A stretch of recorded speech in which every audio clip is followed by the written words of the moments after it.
चलो लास्ट देखो क्या पढ़ाया था प्रीवियस क्लास में। कैपेसिटर। कैपेसिटर क्या है? चलो अब है बताओ, जल्दी बताओ। प्रीवियस क्लास में क्या बताया था कैपेसिटर के बारे में?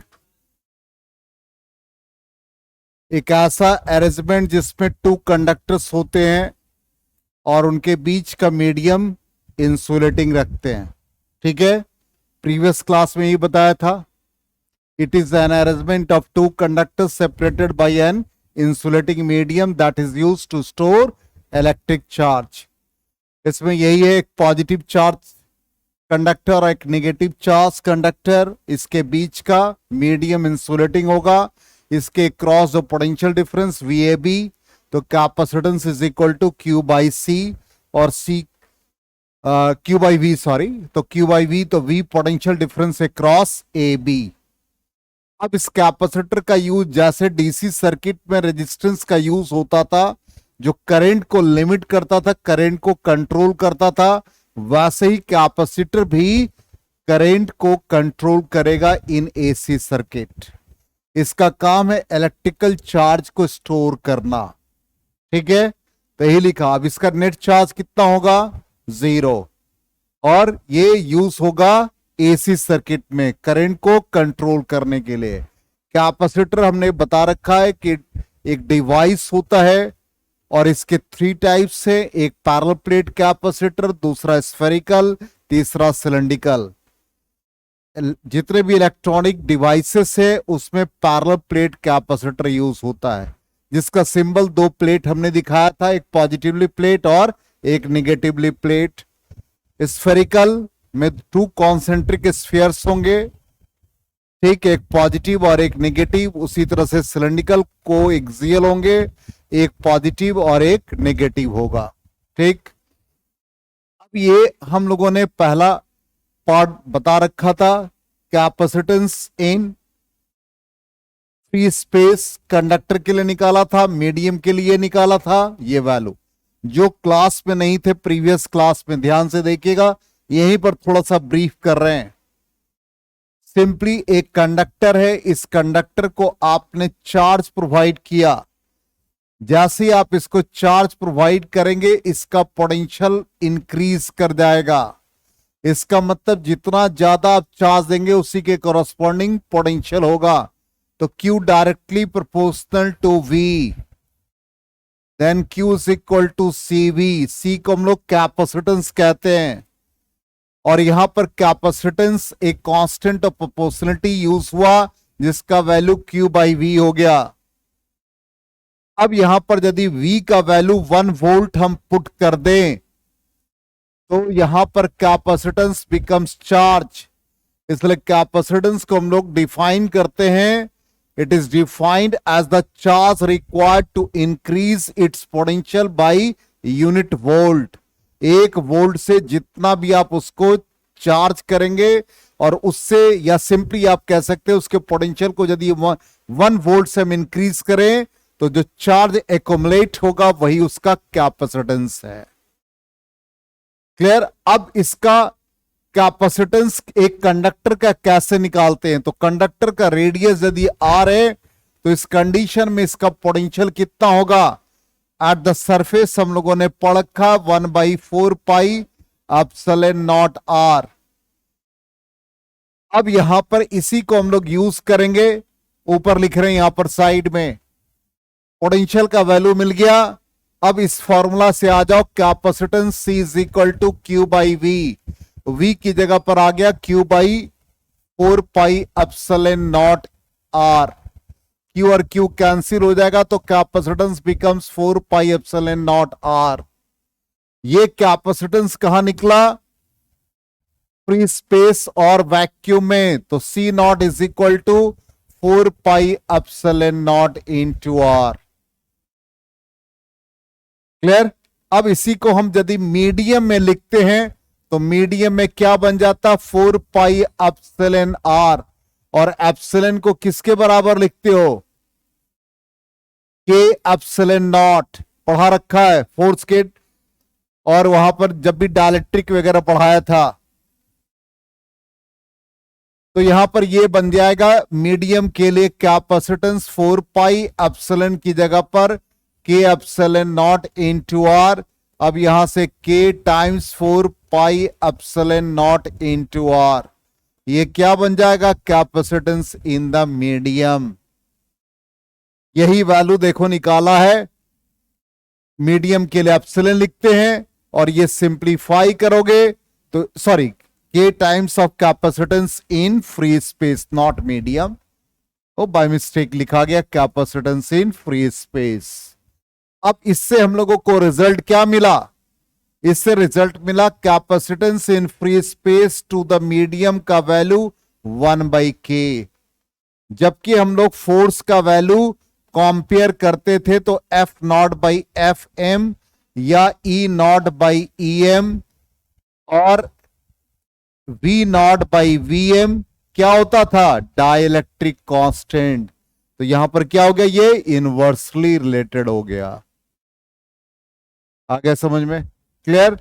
तो ऑलमोस्ट सारा चीज हमने ब्रीफ कर दिया। तो कैपेसिटेंस आपको दिमाग में ये रखना है। अब ये कैपेसिटेंस एक आइसोलेटेड कंडक्टर का है। अब ये दो कंडक्टर को हम एक साथ कनेक्ट कर दें, मतलब एक ऐसा अरेंजमेंट लें जिसमें दो कंडक्टर हो। उसका हमने प्रिंसिपल बता रखा था प्रीवियस, उसको वीडियो को आप देख लीजिएगा, समझ में आ जाएगा। तो एक ऐसा अरेंजमेंट रखा जिसमें एक पर चार्ज प्लस क्यू, एक पर चार्ज माइनस क्यू, और इसके बीच का potential difference V A B. तो capacitance Q by potential difference across A B. ठीक है यहां तक? अब यहां पर कैपेसिटेंस के जो टाइप्स हैं, पहला type parallel plate capacitor. Parallel plate capacitor का मतलब यहां पर दो प्लेट होंगे, एक पॉजिटिव प्लेट और एक नेगेटिव प्लेट। ध्यान से देखिएगा, तो यहां पर एक पॉजिटिव प्लेट और एक नेगेटिव प्लेट, और हमने प्रिंसिपल में बता रखा है कि अदर टर्मिनल को हम लोग ग्राउंड कर देते हैं। अब यहां पर देखिए सिंपली है, it is an arrangement of two parallel conducting plates of equal area, area of cross section equal है, separated by air, और एयर भी रख सकते हैं, इंसुलेटिंग मीडियम भी रखते हैं। यदि हम एयर रखते हैं तो उस कंडीशन में कैपेसिटेंस उतना इंक्रीज नहीं करता जितना इंसुलेटिंग मीडियम या डाइलेक्ट्रिक डालने से। अभी देखा डाइलेक्ट्रिक डालने से के टाइम्स हो गया, जितना ज्यादा डाइलेक्ट्रिक कांस्टेंट होगा उतना ज्यादा कैपेसिटेंस होगा। एयर डालेंगे तो रिमेन्स अनचेंज्ड। अब यहां पर इस दोनों के बीच का जो इलेक्ट्रिक फील्ड होगा वो यूनिफॉर्म होगा इन दोनों के बीच, लेकिन एट द एजेस, इस एज पर फील्ड रेडियली आउटवर्ड होगा। देख लीजिए, इसके अंदर फील्ड यूनिफॉर्म है और यहां पर रेडियली आउटवर्ड, मतलब बेंड हो गया। और ये जो रेडियली आउटवर्ड है, इस इफेक्ट को हम लोग फ्रिंजिंग ऑफ द फील्ड कहते हैं। मतलब field lines deviate at the edge. ठीक, यहां से फील्ड लाइंस डेविएट हो गया, लेकिन इसके अंदर, प्लेट के अंदर इलेक्ट्रिक फील्ड यूनिफॉर्म है। इस इफेक्ट को फ्रिंजिंग ऑफ द फील्ड कहते हैं। तो सिंपली यदि आपसे क्वेश्चन पूछा जाए what is fringing of the field, तो आप कहेंगे इलेक्ट्रिक फील्ड लाइंस रिमेन, या इलेक्ट्रिक फील्ड लाइंस यहां पर क्या है? यूनिफॉर्म। तो remain uniform within the capacitor, but at the edges it deviates radially outward. This effect is known as fringing of the field. समझ में आ गया? Clear? अब यहां पर हम इसका कैपेसिटेंस निकालेंगे। तो सबसे पहले देखिए step by step, potential difference कितना होगा? Q बाई सी। तो पोटेंशियल डिफरेंस Q बाई सी। ठीक, अब यहां पर सबसे पहले जब इलेक्ट्रिक फील्ड देते हैं, इस एक्सप्रेशन को हटा देते हैं। सबसे पहले इलेक्ट्रिक फील्ड जैसे ही आपने दिया तो पोटेंशियल और इलेक्ट्रिक फील्ड के बीच का रिलेशन क्या होगा? V इज इक्वल टू, हम लोगों ने पढ़ रखा electric field as potential gradient, याद है? ठीक, तो हमने सेपरेशन इनके बीच का D ले लिया, तो फिक्स सेपरेशन। इसका मतलब डी आर की जगह पर डी रिप्लेस हो गया। पोटेंशियल की जगह पर V, इसका मतलब V is equal to simple E into D. Clear? Electric field between the plates of the capacitor, हम लोगों ने गॉस थ्योरम के एप्लीकेशन में पढ़ रखा था कि यदि ये प्लस सिग्मा प्लेट है और ये माइनस सिग्मा प्लेट, तो electric field between the plate sigma by epsilon naught, outside zero, outside zero पढ़ा था। तो बिटवीन द प्लेट्स क्या आ गया? Sigma by epsilon naught. ये sigma by epsilon naught, sigma को क्या लिखते हो? Charge upon area. तो चार्ज इस पर, यहां पर देखो सिग्मा है, तो चार्ज इस पर आप क्यू ले ले, क्यू अपॉन एरिया। पोटेंशियल मिल गया। अब आ जाए कैपेसिटेंस, हम लोगों को निकालना है। तो कैपेसिटेंस क्या हो गया भाई? Q by V. Q, V का वैल्यू डाल देंगे Q by epsilon naught A into D. Q और क्यू कैंसिल हो गया, कैपेसिटेंस क्या बन गया? Epsilon naught A by D. ये कैपेसिटेंस कब बना? जब इसके बीच में मीडियम क्या डाला? एयर डाला। समझ में आ गया? और यदि पूरा हम डाइलेक्ट्रिक डाल देंगे तो के टाइम्स हो जाएगा। तो capacitance of a parallel plate capacitor का फॉर्मूला क्या यूज करेंगे आप? हमेशा epsilon naught A by D. Clear? आ गया समझ में? किसी को कोई डाउट? देख लेते हैं एक बार result. Epsilon naught A by D, यही रिजल्ट है। चल, अब ये हो गया पैरेलल प्लेट कैपेसिटर। कहां पर हमने कहा था यूज करते हैं? इलेक्ट्रॉनिक डिवाइसेस में। तो इलेक्ट्रॉनिक डिवाइसेस कौन कौन सा? कोई नाम ले लो।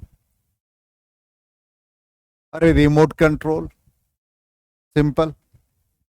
और कोई डिवाइस का नाम लो जो छोटा सा डिवाइस सब है, मोबाइल में भी यूज होता है, और टैब में, लैपटॉप में, सब में, जहां जहां छोटे डिवाइसेस हैं, इलेक्ट्रॉनिक इंस्ट्रूमेंट, वहां पर ये यूज होगा।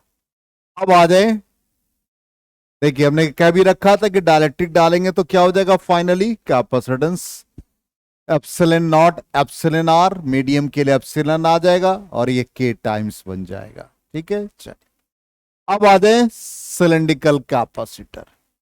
सिलेंड्रिकल कैपेसिटर में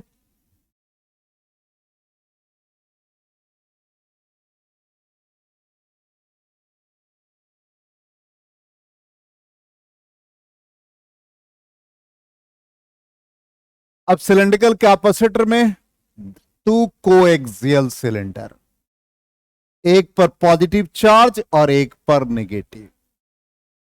ठीक, आउटर पार्ट को क्या कर देते हैं? अर्थ कर देते हैं। ये सब सिखा रखा हम लोगों ने, सीख भी रखा। चलिए अब यहां पर inner radii A, outer radii B, length of the cylinder L. हम लोग पोटेंशियल डिफरेंस कैसे लिखते हैं? अब तो पोटेंशियल डिफरेंस आ जाएगा टर्म। कैसे लिखते हैं जल्दी से बताओ? Higher minus lower is equal to line integral of electric field. भूल गए ना? नाम मेरा याद है ना? वो भी नहीं याद है? चेहरा याद है? अच्छा, तो हायर पोटेंशियल कौन है? हायर पोटेंशियल कौन है? अब है कौन सा हायर पोटेंशियल है?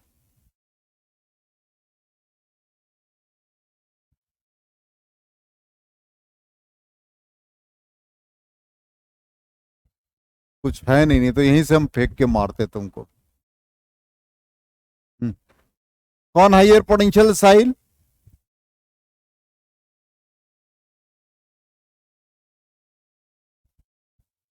प्रियांशु? ऑब्वियसली, इसमें कौन सी बड़ी बात है? तो हायर पोटेंशियल ए, तो V A minus V B, क्या लिखते हैं? Minus E dot D R, electric field, और डी आर रेडियली आउटवर्ड। ठीक, कहां से कहां तक लेके आ रहे हैं? B to A, B to A. अब इलेक्ट्रिक फील्ड बता दो क्या होगा। गॉसियन सरफेस पढ़ा था, इसी के बीच हम एक गॉसियन सरफेस ड्रॉ कर दे जिसका रेडियस आर ले लें। तो electric field due to line charge क्या पढ़ा था? Lambda by 2 pi epsilon naught R. ये वैल्यू यूज कर लेंगे। तो क्या आ गया? Lambda by 2 pi epsilon naught into R, और ये डी आर होगा। तो यूनिट वेक्टर आर कैप, तो R cap dot D R का वैल्यू कितना आ जाएगा? D R. अब यहां पर क्या क्या वेरिएबल है? सिर्फ आर वेरिएबल है, बाकी क्वांटिटी कांस्टेंट। तो lambda by 2 pi epsilon naught 1/r D R B to A होगा। Lambda by 2 pi epsilon naught, ये क्या हो जाएगा? माइनस साइन हटा देंगे, क्या बना? 1/r D are.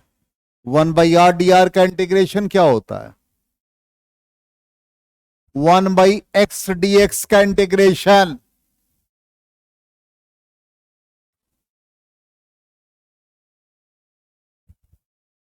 नहीं पता ना किसी को? माइनस। एक्सीलेंट, लेकिन आप लोग अव्वल दर्जे के बेवकूफ हैं। x to the power n dx का integration x to the power n+1 upon n+1, provided that n not equal to -1। जब x का पावर -1 हो जाए तो ये एप्लीकेबल नहीं है, और इसलिए 1/x dx का इंटीग्रेशन log x होता है, जिसको ln x कहते हैं, log बेस e। तो ये हो गया log बेस e x। सोच लीजिए आप लोग कितने समझदार हैं। तो log बेस e r हो गया। क्या लिमिट है? a to b। Lambda by 2 pi epsilon naught, upper limit minus lower limit. Directly बताओ क्या रिजल्ट आ जाएगा? log b minus log a। log का प्रॉपर्टी है माइनस होगा तो डिवीजन, इसलिए हम लोग इसको क्या लिख सकते हैं? Finally log b by a लिख सकते हैं। लेमडा का वैल्यू क्या होता है? लेमडा क्या है? Linear charge density, charge per unit length. अब ये वैल्यू सब्स्टिट्यूट कर देंगे। ये एक्सप्रेशन निकाल लिया हम लोगों ने पोटेंशियल डिफरेंस का वैल्यू। तो VA माइनस VB, लेमडा का वैल्यू पुट कर दो, log base E B by A। बीच में बातचीत नहीं करो, आता तो कुछ नहीं है, तो बातचीत करके भी कुछ हासिल नहीं होगा। कैपेसिटेंस क्या हो जाएगा? Q by VA minus VB। क्या आ गया fine formula? Q small use कर रहे हैं तो यहां पर स्मॉल q ही यूज करेंगे। ठीक, पोटेंशियल डिफरेंस का वैल्यू डाल दीजिए, Q by 2 pi epsilon not L log base E B by A।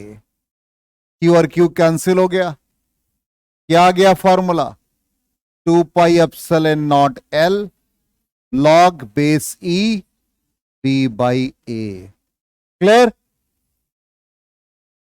अब इस रिजल्ट को हम लोग अपने रिजल्ट से टैली करा ले। देख लीजिए, ये रिजल्ट है। आ गया समझ में? चलिए नेक्स्ट आ जाए, कैपेसिटेंस का वैल्यू यही है फाइनली, चेक कर लो। ये हो गया सिलेंड्रिकल कैपेसिटर। इसका डेरिवेशन याद नहीं रखना, इसका रिजल्ट याद रखिएगा, सिर्फ रिजल्ट। अब आ जाए स्फेरिकल। स्फेरिकल में भी टू कॉन्सेंट्रिक होंगे, एक पर पॉजिटिव चार्ज, दूसरे पर नेगेटिव चार्ज। दूसरे प्लेट को हम लोग क्या कर देंगे, ग्राउंड कर देंगे, ठीक है। यहां भी ग्राउंड कर दिया। अब यहां पर भी potential difference between two conductors क्या आ जाएगा, दोनों का सम, वीए प्लस वीबी। बहुत सिंपल है। अब ए वाले का पोटेंशियल कितना हो गया सरफेस पे, जल्दी से बता दो। क्यू बाई 4πε0 आर होता तो आर की जगह पर ए। बी पर पोटेंशियल क्या है, निगेटिव, तो क्या आ गया, क्यू बाई 4πε0 बी। एलसीएम ले लेंगे 4πε0 ए बी, तो क्या आ जाएगा, बी माइनस ए। ये मिल गया पोटेंशियल डिफरेंस। कैपेसिटेंस का फॉर्मूला क्या होता है, capacitance is equal to Q by V. तो क्यू वी की जगह पर क्या आ गया, Q B minus A 4πε0 A B. Q और क्यू कैंसिल हो जाएगा, तो फाइनली क्या आ जाएगा, 4πε0 A B divided by B minus A. NCERT का मिसलेनियस का प्रॉब्लम भी है, इसका डेरिवेशन याद रखिएगा। आ गया समझ में? तीनों कैपेसिटर का जल्दी से बता दो फॉर्मूला क्या बना, क्विक जल्दी से बताओ। पैरेलल प्लेट कैपेसिटर का कैपेसिटेंस क्या बना, ε0 ए बाई डी। चलो इसका क्या बना,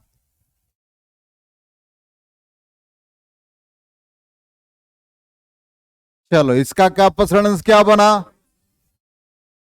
चलो बहुत अच्छी बात है, सब लोगों को याद हो गया, बी माइनस से। लेकिन तुम्हारी आवाज नहीं आ रही है यहां पर, रिकॉर्डिंग में नहीं आ रहा है आवाज, तो इसका मतलब क्या है, नहीं आ रहा है। चलो ये याद हो गया तीनों एक्सप्रेशन। टाइम देखो तो क्या हो रहा है, अच्छा ठीक, थोड़ा सा चलिए आगे ये वैल्यू, तो तीनों कैपेसिटर याद। अब यहां पर कैपेसिटर के कॉम्बिनेशन हम लोग पढ़ेंगे। कैपेसिटर को सीरीज में कंबाइन करेंगे, पैरेलल में कंबाइन करेंगे, इफेक्टिव रेजिस्टेंस निकालेंगे। तो सबसे पहले सीरीज, सीरीज और पैरेलल में क्या डिफरेंस होता है।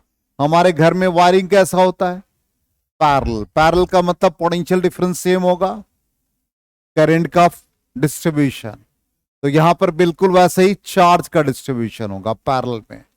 सीरीज में क्या होगा, पोटेंशियल का डिस्ट्रीब्यूशन। तो जैसे एक कैपेसिटर C1, दूसरा C2, ध्यान दे दो, तीसरा C3, तीनों को कंबाइन कर दिया पोटेंशियल से, क्या क्या आ जाएगा, सब पर चार्ज पॉजिटिव नेगेटिव लिख दिया। चार्ज रिमेन सेम, तो charge is same in each capacitor, ठीक। दूसरा पोटेंशियल का डिस्ट्रीब्यूशन हो जाएगा, तो पोटेंशियल का डिस्ट्रीब्यूशन चार्ज सब पर सेम आ गया और पोटेंशियल सब पर अलग अलग आ गया, V1 V2 और V3। क्लियर? तो यहां पर सिंपल है, ये जो एक्सप्रेशन लिखा हुआ बहुत इजी है, सिंपल। यहां पर पोटेंशियल का डिस्ट्रीब्यूशन है, तो V is equal to V1 plus V2 plus V3 आ गया। अब यहां पर V टोटल है, इसका मतलब टोटल चार्ज Q सप्लाई था और कैपेसिटर सीरीज में था, तो ये Q बाई C1 हो गया, Q बाई C2 हो गया और Q बाई 3 हो गया। अब यहां पर Q कॉमन लेके कैंसिल कर देंगे, तो 1 by CS is equal to 1 by C1 plus 1 by C2 plus 1 by C3। अब ये चीज याद रखिएगा, इस फॉर्म में तो याद रख सकते हैं, लेकिन जब आप प्रॉब्लम बनाएंगे, जब भी प्रॉब्लम बनाएंगे, मेरा सजेशन है कि आप इसको इस फॉर्म में यूज करेंगे। For 3 capacitor, C2C3 plus C3C1, LCM लेके यही रिजल्ट आएगा। ठीक, अब यहां पर यदि दो कैपेसिटर होंगे तो आप सीरीज में ये यूज करेंगे, 1/CS is equal to 1/C1 plus 1/C2। Reason क्या है, जो हम लोग भी अपने टाइम में मिस्टेक करते थे, जब इस तरह से सॉल्व करते थे तो रेसिप्रोकल निकालना भूल जाते थे लास्ट में, जो मिस्टेक होता था हम लोगों से। तो एग्जाम का प्रेशर भी रहता है, तो यहां पर ऑलरेडी इसी फॉर्म में रहेगा। समझ में आ गया? अब कहता है कि यदि ऐसे बहुत सारे कैपेसिटर जिसका वैल्यू सेम है वो सीरीज में कनेक्ट हो जाए तो क्या देगा वैल्यू, सबका वैल्यू सेम। ये तो हो गया हम लोगों का डिफरेंट वैल्यू के लिए। अब सेम वैल्यू के लिए आ जाए, क्या कहता है, if N identical capacitors are connected in series then क्या बन जाएगा, 1/C plus 1/C plus up to n times n/C, reciprocal निकालेंगे तो CS बराबर C/n। अब इसका यूज कैसे हुआ, बहुत इजी है।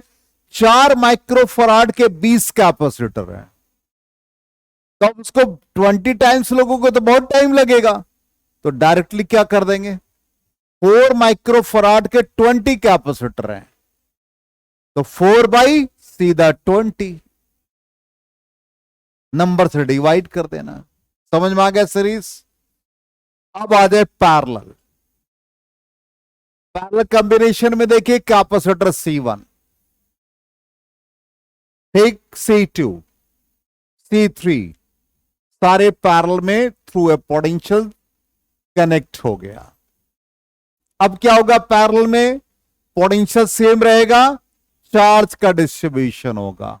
In parallel combination potential is same across each capacitor, charge is distributed, तो चार्ज पोटेंशियल सब में सेम हो गया और चार्ज का डिस्ट्रीब्यूशन हो जाएगा Q1 Q2 Q3।